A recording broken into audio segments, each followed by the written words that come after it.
Leaders of Tomorrow, the only show on Indian television where you, the MSME, get center stage. This is ET Now's special daily initiative for MSMEs and entrepreneurs to give them the opportunity to be front and center in every industry and area that matters to you. Tonight on our show, we're bringing you snippets of an event and panel discussion that we did in Indore earlier on the theme of urbanisation, how MSMEs can capitalize and contribute. We do 20 such roadshows pan-India to reach every corner of the country and speak directly with you, the MSME. My colleague Pooja Jain moderated the panel discussion. Take a look.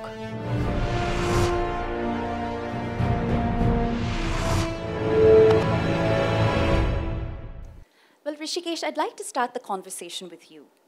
When we talk about Indore, does Indore provide a political stability that helps fuel economic growth? Your thoughts? Yeah, I think Indore is certainly one of the very conducive environments for entrepreneurship and business in India. There's a lot of evidence in that in the way the MSME sector has grown in Indore over the years. I think it's located just right. You know, it's close to the capital of Indore, of MP, but it's not the capital of MP. So it's about, just 3 hours away, enough so that you can interact with the policy makers and the government, but far enough away so that the government is not too much into business. Just the right location to have it sort of insulated from too much negative political influence, but to have the advantages of government. All right, and if we were to sort of take a look at that through the lens of the startup ecosystem here, and Atul, my next question is to you. There's no shortage of IT talent. There's something in the order of 15,000 IT professionals in Indore that are stationed across 300 plus tech-enabled startups. But numbers do not tell the entire story. So how structured, how organized is this sector ultimately? So actually, since last decade, Indore was into the field of startups. Graduated from Indore, came back, started up companies. What I had observed that Indore was lacking up with the ecosystems. So as I being in the academics, and when my student went out, they worked for a year or 2 or 3 or 5, and they come back to Indore, they were not finding an appropriate infrastructure and ecosystem to develop themselves. And we as an educator and we as an Indoreans have a moral duty towards the society to get these children as the startups to grow. And that motivated me to start up Indore Entrepreneur Network in 2013. We started with 5 startups, and it's grown up to now, I proudly can say, it's grown up to now 500 plus startups in the ecosystem. And this is a volunteer service we are doing for all the startups. And it is a very happy evening to see that Indore has grown to an entrepreneurial map of country. Taking a look at this startup ecosystem that's unique to Indore, what's going for it and what's working against it? BP, I'd like to pose that question to you. You see, first of all, I would say that it is not a batch process that you have step 1 and then step 2 and then step 3. You might have a lot of IT students here or IT, human resource here, but then capital also is required at the same time. You might have these two, but then incubation centers and accelerators are not there. So as such, it's an entire ecosystem. It's a chicken and egg story. What comes first? Possibly the entire ecosystem has to be developed. Now, who takes that initiative? It has to be the state here at the very first start. Then people actually get attracted. MSMEs, they come up. And when MSMEs come up, opportunities of employment, they come up. And then it fires each and every engine out here. So the basic point is, the state has to create a kind of infrastructure where it has to take the lead, and the private then immediately comes in and participates. That's my take on it. And Akshay, do you share that same school of thought? And if so, what role does government policy play in making this happen? Yeah, actually, government policies are making a lot of difference in the sectors right now. Just like in Indore, government has recently launched incubation center with the name of Region. So that's the first and most initial initiative that government is taking for the startups. And a lot of startups face lots of problems. Just like for initial steps, they don't have the infrastructure to sit up and discuss their ideas with their teams. So in the government sector, if they are providing you the incubation center and all those things. So from my own experience, just like we were sitting on a local tea stalls with my team to discuss about the ideas, and we don't have the money to invest in our own office. So basically, if we are going to have such kind of facilities in Indore, so that will basically add up in the growth of Indore. That's from my side. Well, Animesh, I'd love to bring you in here. So the counter argument here is, for example, if we were to look at auto rickshaw aggregators, right? If we were to look at, companies such as Dhanno, companies such as, Telerickshaw, which you will have the opportunity to potentially partner with, they're providing competition at the national level to aggregators such as Jugnu. So that said, the local players are obviously a thorn in the side of the national larger players. So what does that tell you about the startup ecosystem here and where it's headed? So there are two aspects of it. Indore as a city has been a test bed for decades. So companies or products, they have chosen Indore to run for the first time to see the viability of their product. So Indoreans in general are rather more risk-taking. Second is the demographic variety that we have here actually puts us in a very sweet spot where we have different sort of people here. So you can find people from South India, North India, East, West, everywhere. So you can actually assess the test. So the local players have the advantage of this market. And second, being an education hub, being such sort of a center and same demographic variety, we have people who can contribute towards making these products happen. So local players have this advantage. If they execute it right, they can definitely be a thorn in any national player. Now, you make a fascinating point about Indore being an idea lab of sorts, but what I want to understand is what makes it an idea lab? And this extends well outside the tech sector. So for example, if we were to look at Airtel, if we were to look at even PVR Gold with its launch of these plush, sofa-oriented cinemas, all of these services were initially launched in Indore before they made their way across the country. So Rishikesh, what is it about Indore that makes it a desirable litmus test, an accurate test target market? Well, I think Animesh already mentioned the fact that Indore is quite a cosmopolitan city with people from many parts of the country. But more than that, I think what's important is Indorians are willing to experiment. They're willing to try out new things. So if you want to launch a new product or service, you need a market where you're likely to find receptive people. And that's where I think the kind of adventurous and, the sort of experimental orientation of the Indore public really makes it an ideal place to try out new things. And Atul, that's of course extended to, even food and beverage. For example, if we were to look at Barbecue Nation, and Barbecue Nation today is a 1,000 crore national chain restaurant. And it's not a very well-known fact, but that started from Indore's Sayaji Hotel. How do you respond to observations such as that? It's not only about food. It's in technology also. If you talk about Indore has its name. Recently, state government had supported YU India, which is a patented product into the air cooling systems. So it's not only food. As I want to say that entrepreneurship is inbred in the air, and people are innovative. And as people are innovative, the entire audience in the market is innovative, and they like to be in an innovative era. Time for a break. On the other side, we'll continue bringing you the highlights out of that event in Indore. Just stay tuned.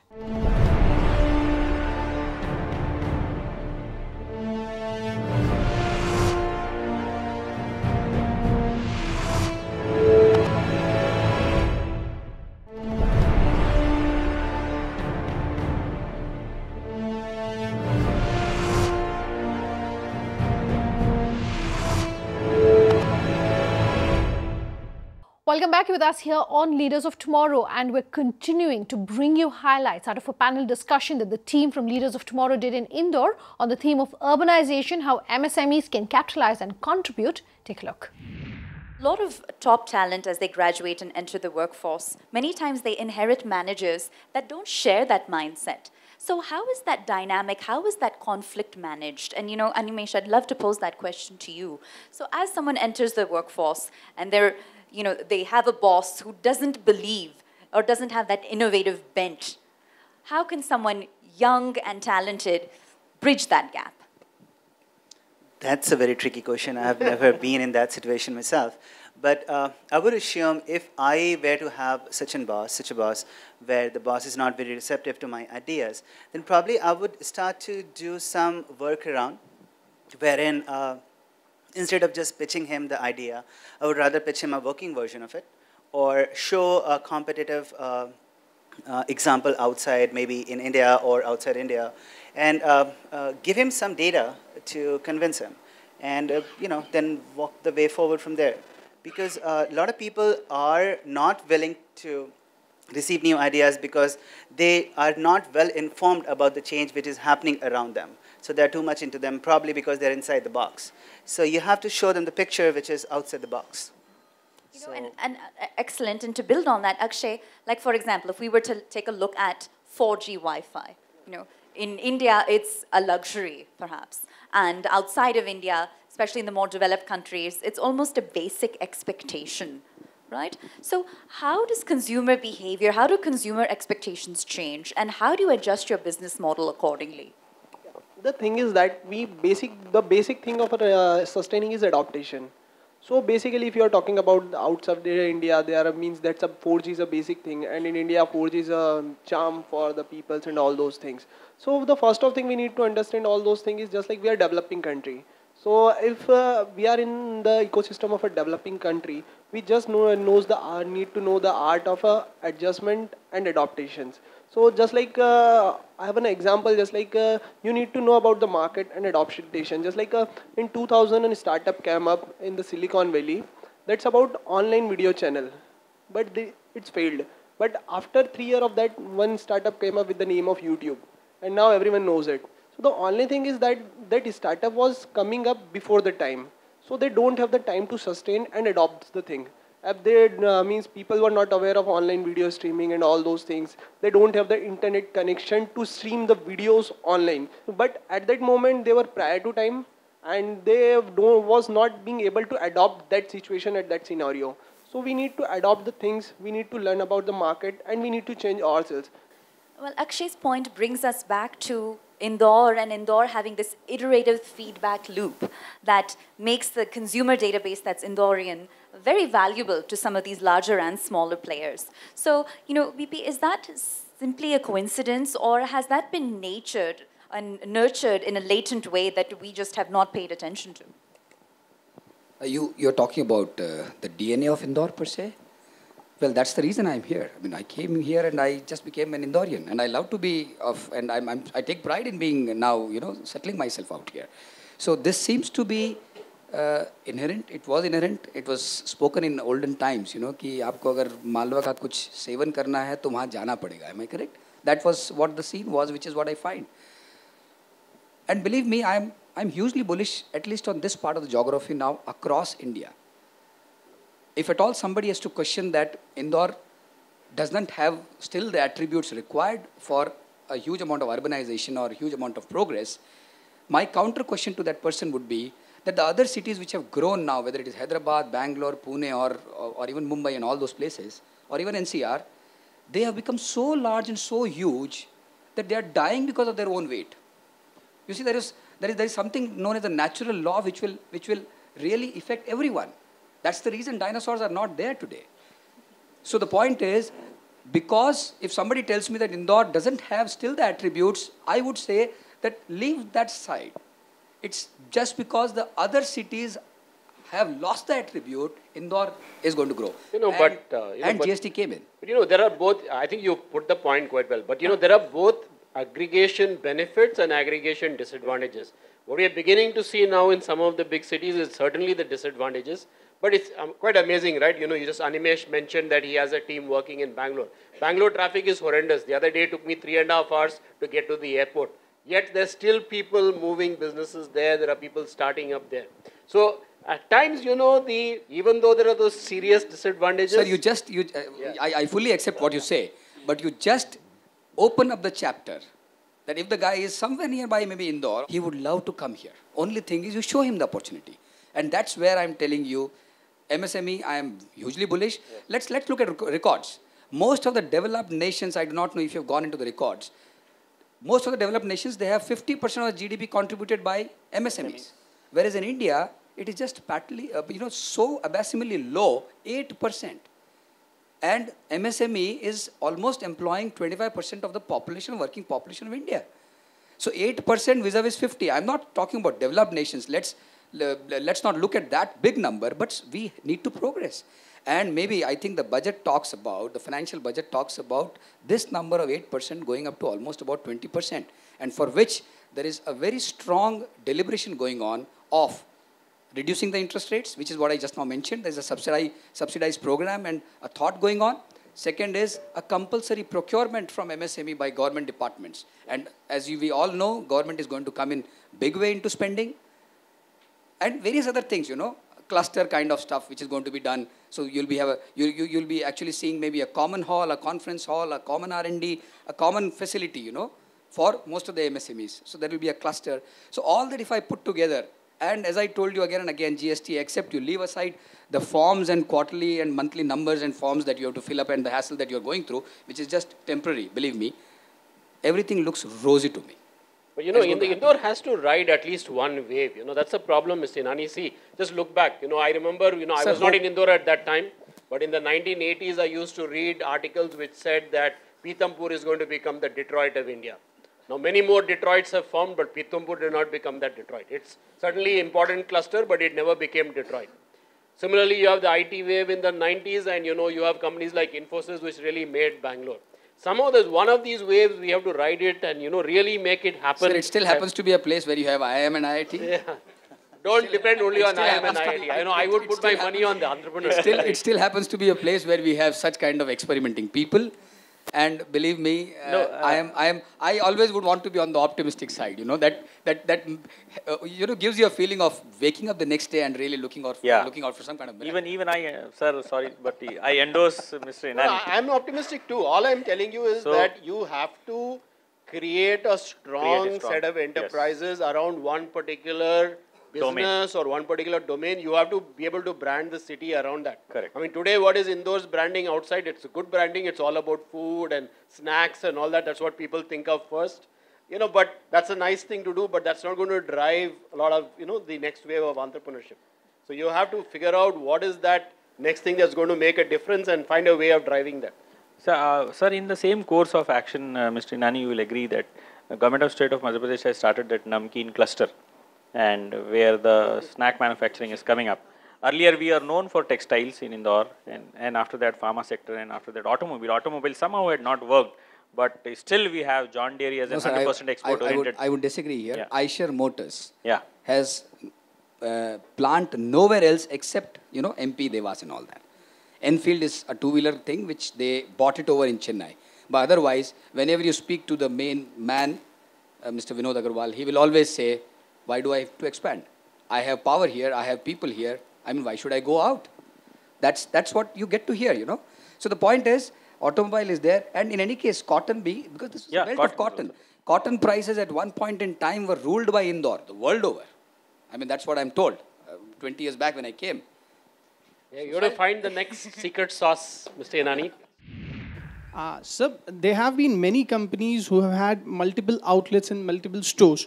But from Indore, I have not seen many companies who have gone towards India. Everyone in India is knowing that company which has started from Indore. So where is Indore missing, and how can Swan Angel help them? Well, let me help you. I first of all correct you. Barbecue Nation is one such enterprise. Yeah. And you have, of course, Eicher Motors, the biggest success story in the last 10-15 years, growing from just paltry, what you call about 3 to 4,000 crore market cap to 95,000 crore market cap in just flat 10 years. I happen to work in Eicher, and that's how I landed here.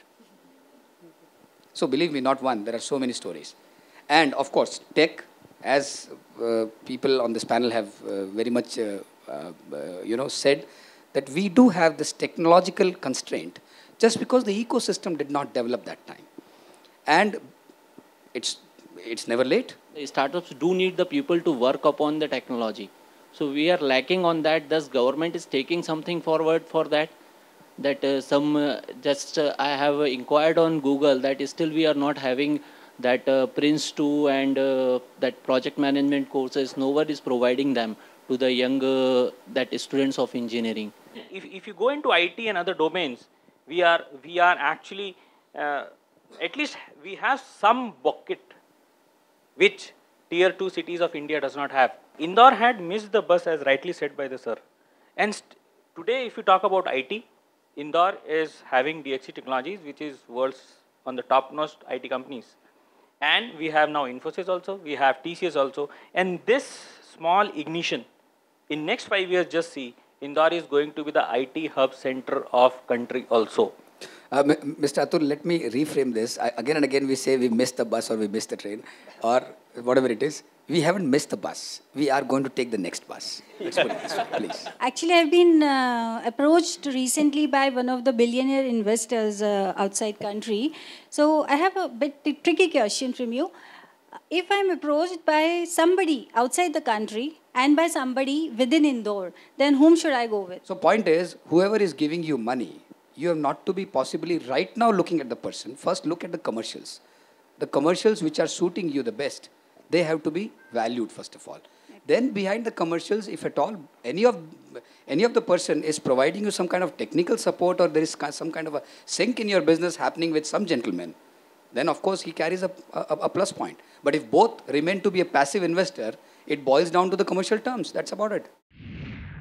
That wraps up tonight's episode of Leaders of Tomorrow. If you have any questions for us, email us at leadersoftomorrow@timesgroup.com. If you want to know which other city we're heading to next, tweet at me at Sunanda_J or LOT_ET now, or leave your comments on our Facebook page, Leaders of Tomorrow on ET now. You can also call us on that number you see on your screen. Thanks very much for watching. Have a good night.